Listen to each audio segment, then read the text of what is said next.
News 18 Lokmat आणि या क्षणाची सगळ्यात मोठी आणि महत्त्वाची बातमी ती म्हणजे 100 कोटी लसीकरणाचा अतिशय महत्त्वपूर्ण आणि ऐतिहासिक टप्पा भारतानं पूर्ण केला आहे।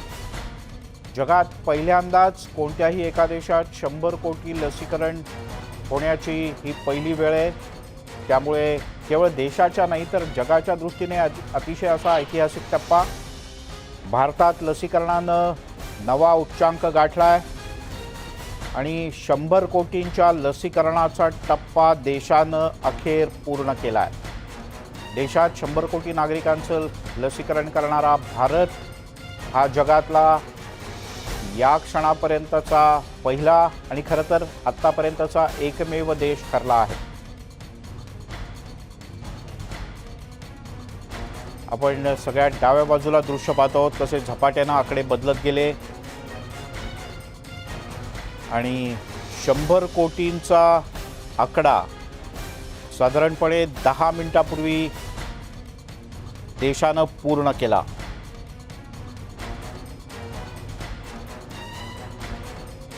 ऑक्टोबर 2021 पर्यंतची जी आकडेवारी उपलब्ध आहे त्यानुसार 16,44,48,531 जण हे 40 वयाच्या वरचे पण 60च्या आतले 60 वर्षावरील 10,60,88,995 हे 60 वर्षावरचे व्यक्ती यांनी पहिला डोस आपला पूर्ण केला आहे।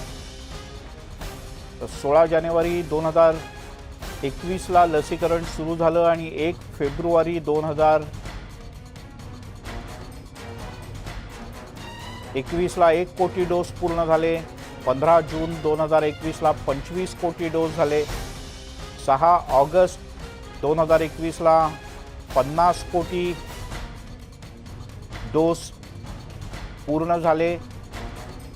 तर 13 सप्टेंबर 2021 ला 75 कोटी लसीकरण पूर्ण करण्यात आलं।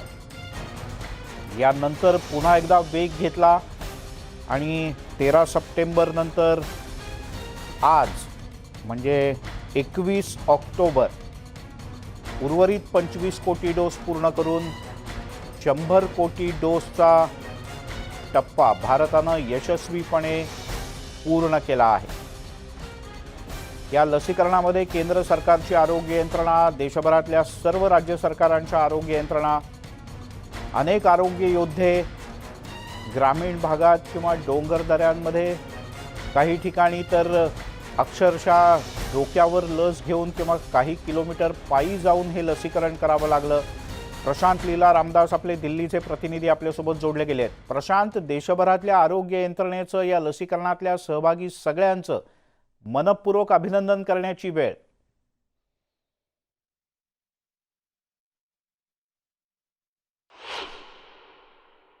दिल्लीला जाऊयात पण त्यापूर्वी नाशिकला जाऊयात। प्रशांत बाग आपले प्रतिनिधी आपल्यासोबत आहेत। प्रशांत, काय सांगशील, भारतानं 100 कोटींचं लसीकरण पूर्ण केलंय? मिलिंद, अभूतपूर्व दिवस आपल्याला नक्कीच म्हणता येईल। 130 कोटींचा आपला देश, आणखीन पहिला आणि दुसरा डोस या दोघांच्या लसीकरणाची 100 कोटी आपण टप्पा गाठलाय। मैलाचा दगड आहे। आपण आता जिल्हा सामान्य रुग्णालय नाशिकमधल्या मुख्य लसीकरण केंद्रामध्ये आहोत आणि या ठिकाणी सुद्धा लसीकरणाचं काम हे सगळं सुरू आहे आणि आपण बघतोय की कशा प्रकारे जे गरजू आहे, जे इच्छुक आहे, ज्यांना सगळ्यांना कोरोनापासून भीती आहे, त्या सगळ्यांसाठी म्हणून आपल्या देशामध्ये ही लसीची उपलब्धी झाली आणि यानंतर जे लसीकरण सुरू झालं आणखीन त्यातला हा अत्यंत मैलाचा दगड आपल्याला म्हणता येईल। आपण बघतोय की या ठिकाणी सिनियर सिटीजन सुद्धा हे अपंग आहे, आणखीन हे यश या सगळ्या आरोग्य यंत्रणातल्या कर्मचाऱ्यांचं आहे। आज आपण त्या सगळ्यांशी सुद्धा बोलूया। आज आपल्याबरोबर निधी आहे। निधी ही एक मुलगी की जी इथे रांगेत असलेल्या प्रत्येकाचं रजिस्ट्रेशन पूर्ण करते। निधी, आज सगळ्या आरोग्य सेवकांच्या मेहनतीला यश मिळालंय, 100 कोटीचा टप्पा गाठलाय, काय वाटतंय तुला? मला खूप छान वाटतं आहे। मला कधीच वाटलं नव्हतं की मी सुद्धा या गोष्टीचा एक पार्ट असेल आणि इतका मोठा टप्पा आपण गाठू। हा विनय सगळ्यात महत्वाचा आहे, पण या यंत्रणेमध्ये ज्यांनी सगळ्यांनी ताकदीने काम केलं, आज एक आपल्या देशासाठी महत्वाचा अभिमानाचा क्षण, काय सांगाल? जास्तीत जास्त लोकांना लसीकरण करणं हे महत्त्वाचं काम आहे आपलं आणि जास्तीत जास्त कोरोनामुक्त व्हायला पाहिजेत आपले लाभार्थी, याच्याकडे आमचं उद्दिष्ट आहे आणि हे ध्येय आम्ही पूर्णपणे साकार करू एवढीच इच्छा।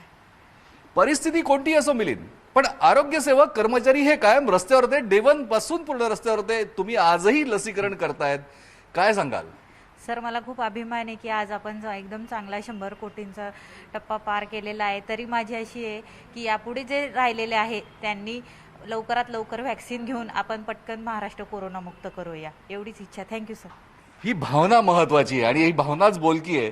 100 कोटी आज देशामध्ये लसीकरण झालंय आणि आज एक वेगळा दिवस आणि आज तुम्ही सुद्धा इथे लस टोचून घेतली आहे. काय वाटतंय? सर, खूप छान वाटतंय. आज मी लकी आहे का आज मी म्हणजे इथे लस घ्यायला आली आहे आणि ही माझी जबाबदारी आहे की माझा आज दुसरा डोस आहे तर मी घ्यायला पाहिजे आणि असं सगळ्यांनीच ज्यांचंही एक झालेली आहे त्यांनी दुसरा घ्यायला पाहिजे किंवा कोणी घेतलीच नाही आहे तर त्यांनीही घ्यायला पाहिजे, एवढीच इच्छा आहे माझी. आर्जव आणि आवाहन प्रत्येकाचं असतं. एक आजी या ठिकाणी आल्यात. आजी, आज देशामध्ये 100 कोटी लसीकरण पूर्ण झालंय आणि आज तुम्ही सुद्धा लस घेतलीये, काय वाटतंय? बरं वाटतंय. प्रशांत, मी तुला थोडंसं थांबवतो. केंद्रीय आरोग्य राज्यमंत्री डॉक्टर भारती पवार आपल्यासोबत जोडले गेलेत. भारतीताई, खूप खूप स्वागत आणि मनपूर्वक अभिनंदन सगळ्या आरोग्य यंत्रणेचं की 100 कोटी लसीकरण देशानं पूर्ण केलंय. काय भावना आहेत? खूप खूप सगळ्यांना अभिनंदन मी देखील करते, कारण आजचा दिवस हा ऐतिहासिक दिवस आहे आणि 100 करोड वॅक्सिनेशनचा टप्पा हा भारताने गाठत असताना अनेक आव्हानात्मक परिस्थितीला तोंड देत आज हा दिवस बघतोय आणि यशस्वीरित्या हे वॅक्सिनेशन ड्राईव्ह चाललं आणि आज 100 कोटी होत असताना भारताला आज जगाच्या दृष्टीने एक वेगळं महत्त्व प्राप्त झालेलं आहे असं मी म्हणेल. आणि सातत्याने यात सगळ्यांचंच योगदान आहे. आपले सायंटिस्ट, डॉक्टर्स, नर्स, सगळा कर्मचारी वर्ग आणि प्रत्येकाने म्हणजे सगळ्या माध्यमांनी सुद्धा असेल किंवा एका व्यक्तीने आपली एक जबाबदारी म्हणून याच्यात अवेअरनेसचा सहभाग नोंदवला असेल. मला वाटतं आज हे एकत्रित भारतवासियांच्या कष्टाचं फळ मी म्हणेल आणि याच्यावर सातत्याने लक्ष ठेवणारे आदरणीय पंतप्रधान मोदीजींचं देखील मी मनापासून अभिनंदन करेल, आभार मानेल. कारण मी देखील सातत्याने बघितलं की अगदी सुरुवातीपासून हे वॅक्सिन लवकर आलं पाहिजे, त्यासाठी मग मीटिंग्ज असतील, एक्सपर्टीज ग्रुप, सायंटिस्ट यांना सातत्याने प्रेरणा, प्रोत्साहन देणं असेल आणि बजेट देऊन 35,000 कोटींचं बजेट देऊन तात्काळ वॅक्सिनेशनचं काम सुरू करणं असेल.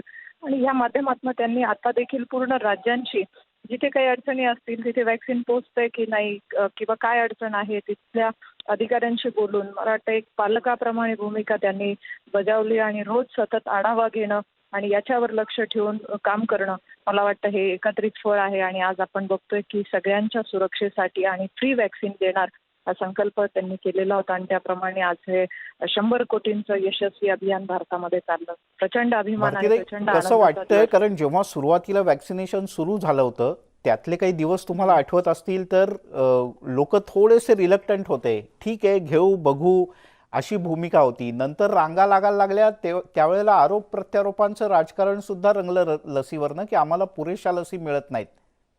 नक्कीच नक्कीच आपण म्हणालात तसं जेव्हा वॅक्सिन आली तेव्हा देखील सुरुवातीला काही प्रश्न उपस्थित केले गेले किंवा मी म्हणेल आपण म्हणतात तसं राजकीय रंग देण्यासाठी प्रचंड प्रयत्न झाला. परंतु पंतप्रधानांनी आधीच सांगितलं होतं की हा शत्रूशी लढा आपल्या एका व्हायरस बरोबर आहे. इथे राजकारण न आणता आपण एकत्रितपणे सहभाग घेऊन काम करूया आणि प्रत्येकाच्या सुरक्षेसाठी आपली जबाबदारी म्हणून याच्यामध्ये काम केलं पाहिजे. आणि नक्कीच एक चांगला प्रतिसाद देखील प्रचंड भारतीयांनी दिला आणि सेकंड वेव्ह नंतर म्हणजे मी म्हणेल की थोडा अवेअरनेस अजून वाढला, कारण की वॅक्सिनेशन नंतर जे इन्फेक्शनचा एक त्रास म्हणतो आपण तो ह्या वॅक्सिनेशनमुळे कदाचित प्रिव्हेंट होत होता आणि त्याच्यामुळे खूप सिरियस न होता पेशंट तात्काळ बरा होत होता आणि त्यानंतर एक अवेअरनेस पण वाढला आणि आज आपण बघतो की एक चांगलं आपल्याला 100 कोटींचं वॅक्सिनेशन पार करताना दिसतंय. बरोबर. या सगळ्या याच्यात डॉक्टर भारती पवार, ग्रामीण भागात किंवा दूरच्या भागात की काही ठिकाणी तर बोटीतून वॅक्सिन घेऊन जायला लागलं, काही ठिकाणी डोंगर चढायला लागले, उतरायला लागले कार्यकर्त्यांना. अशा कार्यकर्त्यांबद्दल काय सांगाल, आरोग्य सेविकांबद्दल? आपल्या माध्यमातनं या सगळ्या आमच्या आशाताई असतील, नर्स असतील, आमचे आरोग्य कर्मचारी, कोल्ड चेन मेंटेन करणारी सगळी यंत्रणा, डॉक्टर्स. मी काश्मीरला पण गेली होती आणि तिथल्या पहाडांमध्ये आमची टीम ते वॅक्सिनचा बॉक्स घेऊन जाणार, तिथल्या लोकांना वॅक्सिन देणार आणि अगदी काही ठिकाणी व्हॅलीमध्ये ड्रोनच्या माध्यमातून देखील आपण बघितलं वॅक्सिन देण्यात आलेलं, पोहोचवण्यात आलेलं होतं. काही ठिकाणी बोटीत घेऊन गेले. मला वाटतं या सगळ्या अवघड परिस्थितीवर मात करत एक जबाबदारी म्हणून ही सगळ्यांचीच एक सामूहिक प्रयत्नांची ही आजची विशेष यशस्वीता म्हणावी लागेल आणि प्रत्येकाचे याच्यामध्ये मोठं सहभाग आहे. आणि मी म्हणेल की आपण देखील सगळ्यांनी या जागृतीमध्ये प्रत्येकाने हातभार लावला आणि आज एक अखंड भारताचं, एक सामर्थ्यशाली भारताचं चित्र आज दुसरे देश बघतायत आणि आपल्यासाठी हा महत्वाचा आणि आत्मनिर्भर भारताचा संकल्प आज पुढे जाताना दिसतोय. प्रचंड आनंद आहे. भारतीताई, खूप खूप धन्यवाद. तुम्ही न्यूज 18 लोकमतशी सविस्तरपणे बोललात याबद्दल. आणि पुण्याला जाऊयात. वैभव सोनवणे आपले प्रतिनिधी आपल्यासोबत आहेत. वैभव, आजच सकाळी आपण बोललो लसीकरणामुळे कोरोनाचा पॉझिटिव्हिटीचा रेट सुद्धा झपाट्यानं कमी होतोय पुण्यातला, मृत्यूसुद्धा नाही, आणि आज आपण 100 कोटींचा टप्पा पार केलाय. आणि यात सगळ्यात म्हणजे पुण्यातल्या इन्स्टिट्यूटचं यातलं योगदान खूप मोठं आहे. पुणे जे सगळ्यात बाधित, सगळ्यात मोठं शहर होतं, या शहरातला मृत्यूचा आकडा शून्यावरती आला आहे. जवळपास पुण्यातल्या 93% लोकांचं लसीकरण जे पहिला किंवा दुसरा डोस पूर्ण झालेला आहे. आणि याच सगळ्या प्रक्रियेतनं 100 कोटीच्या लसीकरणाकडे आपण पोहोचलो आहे. ही खरंच आनंदाची गोष्ट यासाठी म्हणावी लागेल. याचं कारण सतत तिसऱ्या लाटेची जी भीती सगळ्यांना वाटत होती किंवा जे प्रोजेक्शन केलं जात होतं, त्या तिसऱ्या लाटेचा तुर्तास तरी फारसा परिणाम झालेला दिसत नाही. आणि त्याचं कारण लसीकरण हेच असावं. आम्ही शिवाजीनगरच्या दळवी हॉस्पिटलमध्ये आहोत, लसीकरण केंद्रावर. हा इथला स्टाफ आहे. साधारण 10:30 वाजता लसीकरण जे इथलं ते सुरू होतं. काही लोक जे आहेत ते लसीकरणासाठी रांगेत बसलेत. 10:30 वाजता हे लसीकरण सुरू होईल. मात्र या सगळ्या दरम्यानच्या काळामध्ये अत्यंत अव्याहतपणे हे सगळं लसीकरण जे आहे ते ज्या कर्मचाऱ्यांनी केलं, आरोग्य कर्मचाऱ्यांनी केलं, किंवा केवळ लसीकरणच असं नाही, हा पूर्ण 2-2.5 वर्षांचा काळ जो आहे तो अत्यंत आव्हानात्मक होता. तुम्ही इथला स्टाफ आहात, लसीकरण करताना तुम्ही किती लसीकरण इथं रोज होतं? साधारण सुरू झाल्यापासून आतापर्यंत किती लसीकरण झालंय? आतापर्यंत आकड्याचं तसं म्हटलं तर 2च सेकंद आपल्याला सांगतो मी. कमीत कमी 27,000 आपल्याकडे लसीकरण झालं दळवी हॉस्पिटलमध्ये. हो, 3 मार्चपासून आपल्याकडे चालू झालेलं आहे. 3 मार्चपासून. काय काय आव्हानं होती तुमच्या पुढं? सुरुवातीला गर्दी मोठ्या प्रमाणावर असेल किंवा लोक येत नव्हती, असे दोन्ही बाजू होत्या? नाही, ॲक्च्युली स्टार्टिंगला जेव्हा आपल्याकडे लसीकरण चालू झालं त्यावेळेस हेल्थ केअर वर्कर आणि फ्रंटलाईन वर्कर यांना आपण पहिले लसीकरण चालू केलेलं होतं. त्यामुळं हेल्थ केअर वर्कर असल्यामुळे तो रश तर होताच आपल्याकडे. फ्रंटलाईन वर्करचं नंतर ज्यावेळेस आपल्याकडे ज्येष्ठ नागरिकांसाठी चालू झालं त्यावेळेस त्यांच्यामध्ये पण आम्हाला उत्स्फूर्तता दिसून आली की तेही लसीकरणासाठी आग्रही होते. मग त्यावेळेस पण सकाळीपासून आपल्याकडे लाईन लागायची. त्यावेळेस 300 डोस होत झालेले आहेत म्हणजे पर डेला आपल्याकडे. आता एक मोठं आव्हान आपण पूर्ण केलं आहे. 100 कोटी लोकांचे डोसेस जे आहेत किंवा लसीकरण जे आहे ते पूर्ण झालं आहे. तुम्हाला स्वतःला या प्रक्रियेचा भाग आहात म्हणून काय वाटतं? खूप आनंद झाला सर या बाबतीत, कारण की सरकारने जी योजना राबवली लसीकरणाची म्हणजे आपल्या उपयोगाची आहेच आणि नागरिकांचे तेवढ्याच फायद्याची आहे ती, जेणेकरून भविष्यात त्यांना त्रास वगैरे कोविड लसीकरण. मिशन कवच कुंडल नावाचा एक बोर्ड लावलाय तुम्ही, नेमकी काय संकल्पना आहे? ॲक्च्युली मिशन कवच कुंडल या अंतर्गत आपण लसीकरण मोहीम राबवलेली होती, जेणेकरून जास्तीत जास्त लाभार्थ्यांना त्याचा लाभ व्हावा म्हणून. सर किती वेळ, किती काळ राबवली होती? ही आपण 8 तारीख ते 14 तारीख, 8 ऑक्टोबर ते 14 ऑक्टोबरपर्यंत होती. सर 24 तास लसीकरणमध्ये आपण केलेलं होतं या सगळ्याच्या दरम्यान. ते नेमकं काय होतं? आणि देशाची 75 वर्ष पूर्ण झाल्याच्या निमित्तानं सलग 75 तास मला वाटतं लसीकरण करण्यात आलं. हो, परंतु ते आपल्या सेंटरला नव्हतं. आपल्या पुणे महानगरपालिकेअंतर्गत 5 सेंटरला आपण नाही का लसीकरण 24 तास राबवलं होतं. ॲक्च्युली 72 तास राबवलेले सर ते. ठीक आहे. तुम्ही वॅक्सिन देता, नर्स आहात. बरं, तुमचा काय अनुभव आहे या सगळ्या दरम्यानच्या काळामध्ये? तुम्ही तर खरं फ्रंट वर्कर किंवा तुम्हीच या काळात ही सगळी लढाई मोठ्या जिकिरीनं लढलाय. यापूर्वी मला वाटतं लसीकरण केंद्र सुरू व्हायच्या आधी हॉस्पिटलमध्ये नर्सिंगचं काम करत असाल तुम्ही? हो, मी बेबींना इंजेक्शन वगैरे देत होते. पण आता जे हे काळ आहे याच्यात खूप म्हणजे स्वतःलाच प्राऊड फील करतो आम्ही की खूप बाबा हे आलंय तेव्हापासून आपल्याला सगळ्या गोष्टी पाहायला आणि अनुभवायला मिळतात. आहे प्रत्येक व्यक्ती कसा येतो, काय येतो ते आपल्याला समजते. तर फ्रंटलाईन वर्कर किंवा SCW असेल तर त्याच्यात आपल्याला हे कळते. खूप रश होता त्यावेळेस, भांडणंही झाले आणि सेट करण्यात आम्हाला सगळं म्हणजे सुरुवातीपासून तर आत्तापर्यंत आम्हाला सेट सर्व हे आम्हीच केले. कुठं सेटअप कसा करायचा आहे, कसं बसवायचं आहे, तिथून सुरुवात होती आमची. पण चांगलं वाटतंय आता. याच्यामध्ये आम्हाला संपूर्ण मार्गदर्शन मिळालं ते आमचे डॉक्टर कोलते मॅडम. ठीक आहे. मिलिंद, बघितलं आपण ही सगळी स्टाफ मंडळी आहेत. खरं यांनाही कौतुक आहे. त्यांच्या कामाचं इतकं महत्त्व जे आहे ते सर्वांना आहे. 100 कोटी डोसेस जे आहेत ते पूर्ण केल्याबद्दल देशभरामध्ये या सगळ्या आरोग्य कर्मचाऱ्यांचंही अभिनंदन केलं जाते. आणि महत्त्वाचं म्हणजे इतक्या मोठ्या टप्प्यावरती देशानं जे यश मिळवलं आहे, खरं तर इतकी मोठी लसीकरणाची मोहीम ही सातत्यानं राबवणं ही खरंच शक्य होईल का हा प्रश्न होता. इतकी मोठी यंत्रणा, इतकी विचित्र टोपोग्राफी संपूर्ण देशभरातली, भौगोलिक स्थिती जी आहे त्याच्यासमोर असणाऱ्या अडचणी या सगळ्याच्या पलीकडे जाऊन व्यवस्था म्हणून ज्या पद्धतीनं हा लसीकरणाचा ड्राईव्ह गेले वर्षभर राबवण्यात येतोय तो निश्चित कौतुकास्पद आहे. निश्चित. आणि म्हणजे खरंच कौतुकास्पद आहे. अनेक गोष्टी आठवतात या लसीकरणाच्या दरम्यानच्या वैभव. आपण सगळ्यांनी या आरोग्य सेवकांच्या खरं तर टाळ्या वाजवल्या पाहिजेत. यांचं सगळ्यांचं मनपूर्वक अभिनंदन या आरोग्य यंत्रणेतल्या सगळ्यांचं. आणि पुढचाही टप्पा आपण यशस्वी पूर्ण करू आणि लवकरच देश किंबहुना महाराष्ट्रसुद्धा कोरोनामुक्त होईल. याच बातमीवर कायम राहणार आहोत. आणखीन काही प्रतिक्रिया जाणून घ्यायची. दिल्लीमध्ये खास कार्यक्रम आयोजित केला गेला आहे. पंतप्रधान इथे पोहोचलेले आहेत. त्याही कार्यक्रमात जाणार आहोत. छोटासा ब्रेक, लगेचच परत येतोय.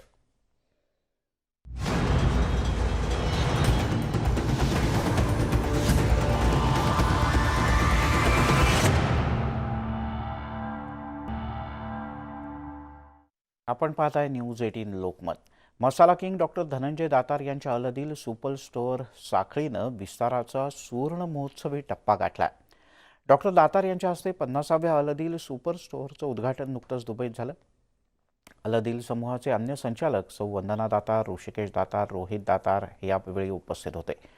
जुमेरा व्हिलेज सर्कल परिसरात रिव्हेरा अपार्टमेंटमध्ये हे प्रशस्त दुकान सुरू झालं आहे. परदेशात एका मराठी माणसाचे 1 नाही, 2 नाही, 10 नाही तर 50 सुपर स्टोअर्स आज अल अदिल या नावाने सुप्रसिद्ध आहेत. दुबईतील नामांकित जुमेरा विलेज सर्कल परिसरातील रिव्हेरा अपार्टमेंटमध्ये नुकतंच अल अदिलच्या 50व्या स्टोअरचं उद्घाटन अल अदिल समूहाचे संस्थापक मसाला किंग डॉक्टर धनंजय दातार, सौ वंदना दातार, ऋषिकेश आणि रोहित दातार यांच्या हस्ते झालं. सर्व प्रकारचे देशी मसाले परदेशातही सहज उपलब्ध करून देऊन गेल्या 38 वर्षात मसाला किंग डॉक्टर धनंजय दातार यांनी आपल्या ग्राहकांशी एक आपुलकीचं अतूट असं नातं तयार केलंय. डॉक्टर धनंजय दातार यांच्या वडिलांनी 1984 मध्ये पहिलं छोटंसं दुकान सुरू केलं आणि एक टप्पा गाठत गेल्या 36 वर्षात ग्राहकांनी दाखवलेल्या विश्वास आणि प्रोत्साहनामुळे आज अल अदिलच्या 50व्या स्टोअरचं उद्घाटन होत आहे असं डॉक्टर धनंजय दातार म्हणाले. पहिला अल अदिल स्टोअर आणि आजच्या 50व्या स्टोअरचे उद्घाटन ही आमच्या सर्वांसाठी अभिमानाची गोष्ट आणि आनंदाची गोष्ट आहे. गेल्या 36 वर्षात हा संपूर्ण प्रवास आजही माझ्या डोळ्याच्या समोर ताजा आणि भावूक करणार आहे. अल अदिल समूहाच्या आजच्या यशस्वी वाटचालीची संपूर्ण श्रेय माझे आई वडील, कुटुंबीय, कर्मचारी, हितचिंतक, सहयोगी आणि विशेष म्हणजे आमचे ग्राहक यांचा आहे. परदेशस्थ भारतीयांना प्रत्येक सणासुदीत आवश्यक असणाऱ्या त्या वस्तू, स्वयंपाकघरात लागणारे सर्व जिन्नस आणि वेगवेगळ्या चवी पुरवण्यासाठी लोणची, पापड, मसाले अशी 9000 पेक्षा अधिक भारतीय उत्पादनं डॉक्टर धनंजय दातार अल अदिल या सुपर स्टोअरच्या माध्यमातून भारतीयांना आजही पुरवत आहेत. यासोबतच बुलेटिनमध्ये घेऊयात एक छोटासा ब्रेक.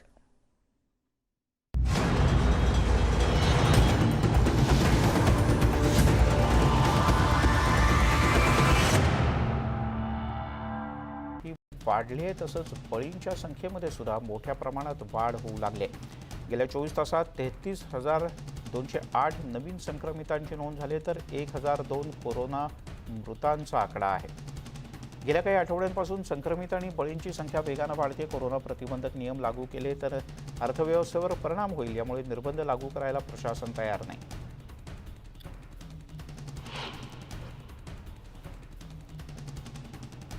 ब्रिटनमध्ये खासदार डेव्हिड अमेस यांची शुक्रवारी चाकूनं भोसकून हत्या करण्यात आली. लिऑन सी भागातल्या मेथॉडिस्ट चर्चच्या बाहेर हा सगळा प्रकार घडला. इस्लामिक दहशतवादी गटाकडून हा हल्ला झाला असल्याचा पोलिसांचा अंदाज आहे. डेव्हिड यांना शनिवारी श्रद्धांजली वाहण्यात आली. वी विल मिस यू असा संदेश तिथे लिहिण्यात आला होता. तसंच फुलंसुद्धा अर्पण करण्यात आली. 25 वर्षांच्या एका संशयिताला अटक करण्यात आली. त्याच्याकडून एक चाकू जप्त करण्यात आला आहे. आमिस यांच्यावर हल्ला झाला त्या ठिकाणी ब्रिटनचे पंतप्रधान बोरिस जॉन्सन आणि विरोधी पक्षनेते केअर स्टार्मर यांनी भेट दिली. ब्रिटनच्या गृहमंत्री प्रीती पटेल, सभागृह नेते लिंडसे हॉईल यांनी सुद्धा आमिस यांना श्रद्धांजली वाहिली. लंडनपासून 65 किलोमीटर अंतरावरच्या लिऑन सी भागात चर्चच्या बाहेर त्यांच्यावर हल्ला करण्यात आला.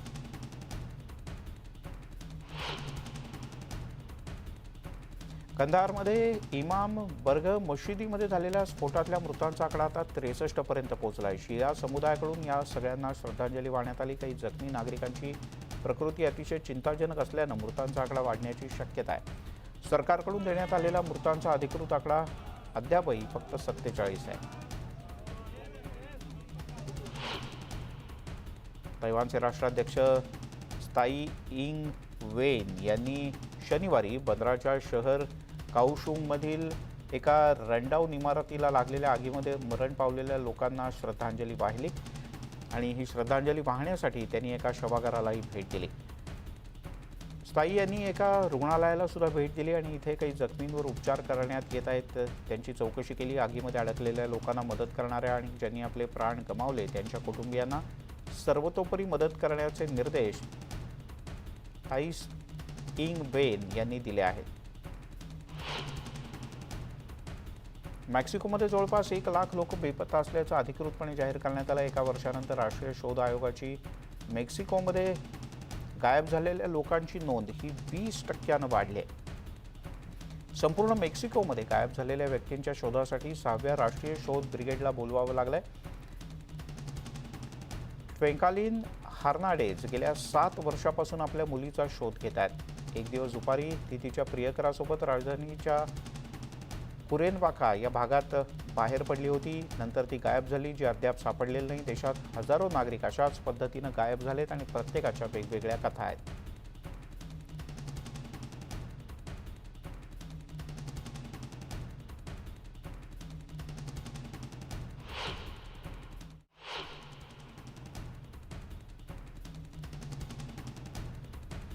बोईंग कंपनीनं आपल्या कर्मचाऱ्यांना स्पष्टपणे सांगितलं की त्यांना कोविडच्या विरोधात लसीकरण करणं अत्यावश्यक आहे, अन्यथा त्यांना कामावरून काढून टाकलं जाईल. सिएटल टाइम्सनं या संदर्भातला अहवाल दिला आहे की एरोस्पेस जायंट्समधील कामगारांना लस घेण्यासाठी अंतिम मुदत 8 डिसेंबर देण्यात आले. या नियमांचं पालन करणं ही रोजगाराची अट आहे असंही या वृत्तपत्रात नमूद करण्यात आलं. जे कर्मचारी आवश्यक ती पूर्तता करणार नाहीत म्हणजे लस घेणार नाहीत त्यांना कंपनीतून काढून टाकलं जाईल. संयुक्त राष्ट्रांचा उपक्रम असलेल्या कोवॅक्स मोहिमेसाठी रशिया स्पुटनिक व्ही लसीचे 3 कोटी डोस देणार आहे. रशियन डायरेक्ट इन्व्हेस्टमेंट फंडचे CEO किरिल तिमिद्री यांनी ही माहिती दिली. जागतिक आरोग्य संघटनेची मंजुरी आणि लस उत्पादनातल्या समस्या हे दोन्ही प्रश्न जागतिक स्तरावर सर्वच कंपन्यांना भेडसावत आहेत. रशियाच्या लसीला मंजुरी देण्यावरून रशियन डायरेक्ट इन्व्हेस्टमेंट फंड आणि WHO यांच्यातही मतभेद झाले. तसंच लसीचा आपत्कालीन परिस्थितीतला वापर करावी की नाही या संदर्भातली मंजुरीसुद्धा अद्याप मिळालेली नाही. तरीसुद्धा काही देशात ही लस दिली जाते.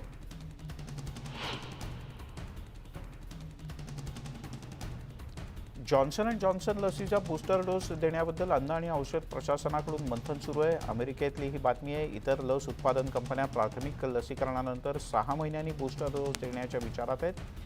तर हा कालावधी लसीकरणानंतर 2 ते 6 महिन्यांच्या आतलाच असावा असं जॉन्सन अँड जॉन्सन कंपनीला वाटतं. डेल्टा व्हेरियंटचा प्रादुर्भाव वाढल्यानं तसंच कंपनीकडे उपलब्ध डेटा पुरेसा नसल्यानं बूस्टर डोस नेमका कधी द्यावा याबद्दल निर्णय प्रक्रियेला वेळ लागतोय आणि विविध कंपन्यांमध्ये मतभेद आहेत. नागरिकांमध्ये लसीकरणाविषयी जनजागृती निर्माण करण्याकरता न्यूझीलंडमध्ये एका फेस्टिवलचं आयोजन करण्यात आलं होतं.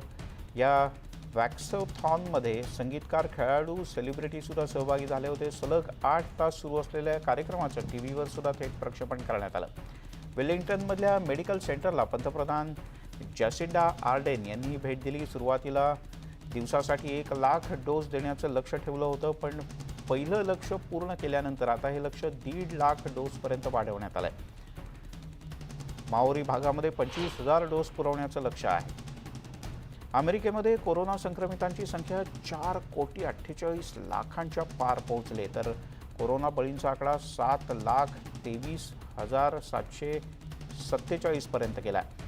जॉन हॉपकिन्स युनिव्हर्सिटीच्या centre for system science and इंजिनिअरिंगनं ही माहिती दिली. कोरोना संकटामुळे हॉस्पिटलमधला रक्ताचा साठा मोठ्या प्रमाणात कमी झाल्याची माहिती अमेरिकन रेड क्रॉस संस्थेनं दिली. ऑगस्टपासून रक्तदात्यांचं प्रमाण हे 10% घटलंय. गेल्या काही वर्षातली ही निच्चांकी पातळी आहे. रशियामधली दररोजची कोरोना रुग्णांची संख्या ही वाढली आहे, तसंच बळींच्या संख्येमध्ये सुद्धा मोठ्या प्रमाणात वाढ होऊ लागली.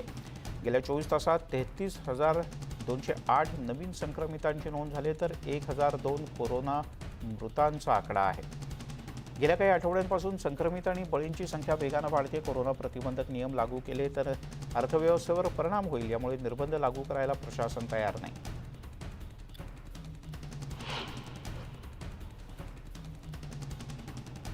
ब्रिटनमध्ये खासदार डेव्हिड अमेस यांची शुक्रवारी चाकूनं भोसकून हत्या करण्यात आली. लिऑन सी भागातल्या मेथॉडिस्ट चर्चच्या बाहेर हा सगळा प्रकार घडला. इस्लामिक दहशतवादी गटाकडून हा हल्ला झाला असल्याचा पोलिसांचा अंदाज आहे. डेव्हिड यांना शनिवारी श्रद्धांजली वाहण्यात आली. वी विल मिस यू असा संदेश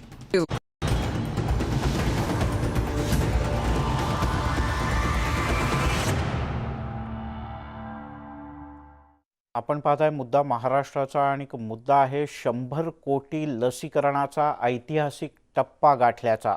कारण देशभरात साधारणपणे अर्ध्या ते पाऊण तासापूर्वी 100 कोटी लसीकरणाचा टप्पा देशानं पार केला आणि संपूर्ण जगाच्या दृष्टीनं हा टप्पा भारतानं पूर्ण करणं अनेक अर्थानं महत्त्वाचं आहे. जगातला 100 कोटी नागरिकांचं लसीकरण करणारा भारत हा पहिला देश ठरला आहे. या निमित्तानं नवी दिल्लीत एका विशेष कार्यक्रमाचंही आयोजन करण्यात आलंय.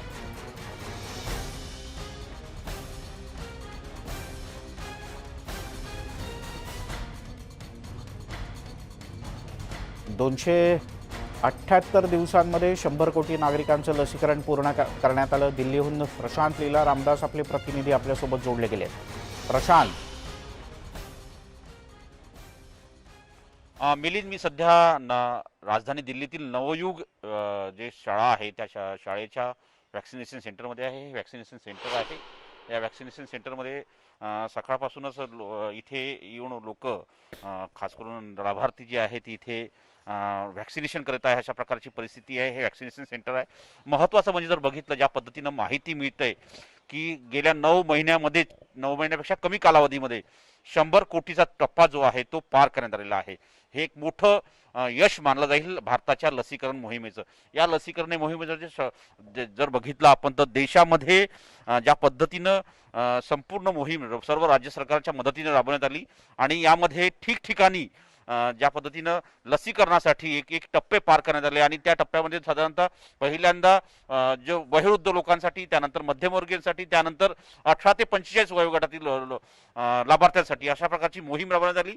आणि या मोहिमेमध्ये ज्या पद्धतीनं 9 महिन्यापेक्षा कमी कालावधीमध्ये 100 कोटीचा टप्पा पार करण्यात आलेला आहे. आता नवीन लक्ष भारत सरकारने ठेवलेलं आहे. आगामी डिसेंबर महिन्यापर्यंत देशातील सर्व वयोवृद्ध लोक जे आहेत त्यांच्या दोन्ही लसींचं लसीकरण करण्याचा टप्पा ठेवलेला आहे. आणि तिसरं महत्त्वाचं म्हणजे आगामी काही दिवसात लहान मुलांच्या लसीचं देखील लसीकरणाला देखील सुरुवात होणार आहे. त्यासाठी विशेष जे कार्यबल आहे त्यांनी त्याला परवानगी दिलेली आहे. या संपूर्ण लसीकरण इथे कोविशिल्ड जे आहे ते मिळतं या वॅक्सिनेशन सेंटरला.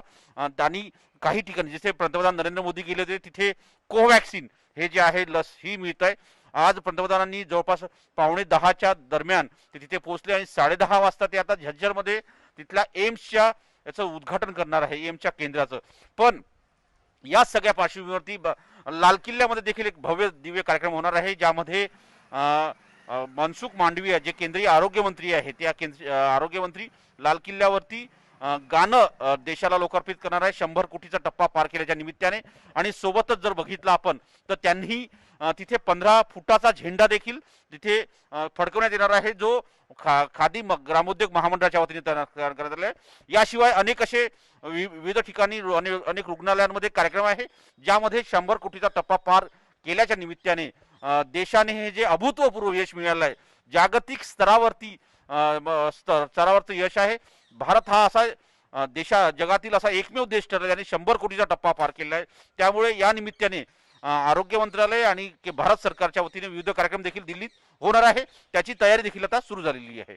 मिलिंद. प्रशांत, तुर्तास धन्यवाद या सगळ्या सविस्तर माहितीबद्दल. प्रशांत लीला रामदास आपले दिल्लीचे प्रतिनिधी आपल्याला माहिती देत होते. आणि बातमी आहे मुंबईतून आर्यनच्या जामिनावर आता मंगळवारी सुनावणी होणार आहे आणि ती सुद्धा मुंबई उच्च न्यायालयात. आर्यनच्या जामिनासाठी त्याचे वडील अभिनेते शाहरुख खान यांनी उच्च न्यायालयात धाव घेतली आणि यावर तातडीची सुनावणी घ्यावी अशी विनंती करण्यात आली होती. मात्र उच्च न्यायालयानं तातडीची सुनावणी घेण्यास नकार दिला आणि आर्यनच्या जामीन अर्जावरची सुनावणी आता मंगळवारी मुंबई उच्च न्यायालयात होणार आहे. आजच सकाळी शाहरुख खान यांनी आर्यनची तो सध्या मुंबईतल्या आर्थर रोड जेलमध्ये आहे आणि इथे त्याची भेट घेतली. यावेळेला शाहरुख खान आणि आर्यनमध्ये साधारणपणे 10 मिनिटं बोलणं झालं, कारण तेवढीच परवानगी देण्यात आली होती असं कळतं. आणि शाहरुख खानच्या सोबत त्याची पत्नी आणि आर्यनची आई गौरी खान ही देखील इथे उपस्थित होती अशी माहिती मिळते.